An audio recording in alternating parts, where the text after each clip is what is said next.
नमस्कार, जय जोहार संगवारी हो।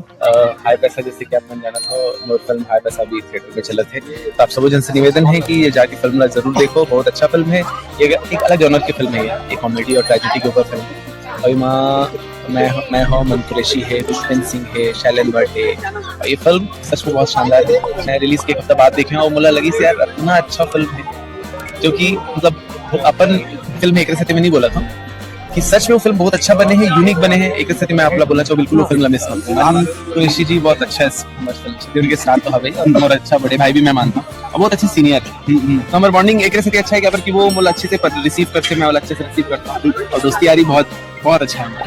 एकदम सही बोला था, कंटेंट बोला तो नहीं, लेकिन अभी इतना अच्छा कंटेंट आते हैं, रेगुलर कंटेंट आते हैं। छत्तीसगढ़ी फिल्म को भी भगवान के दया से इतना ज्यादा अभी प्रोडक्शन ज्यादा हुआ था हाई, जैसे कि हमारे जैसे मोरेज फिल्म है नव अभियान की अच्छा रिस्पॉन्स रही है यूट्यूब चैनल में भी, इनको मुझे बहुत अच्छा चाहिए था। और बीच में भी 2-3 फिल्म भी आई थी जो कि मुझे बहुत अच्छा लगी, सर शर्मा जी के री से अच्छे कंटेंट अभी कुछ विगत ये 1-2 वर्ष में ना बहुत अच्छा जो फिल्म आए कंटेंट है। तो मैं ऑडियंस में से ही बोलना चाहूँ कि भाई आप मन भी ना आगे बढ़ के ऐसे कंटेंट ला देखो, रिस्पॉन्ड करो, अच्छा लगा था तो अच्छा बोलो, अच्छा नहीं लगा था तो काबर नहीं लगा तो वो भी बोलो, लेकिन देख के बोलो।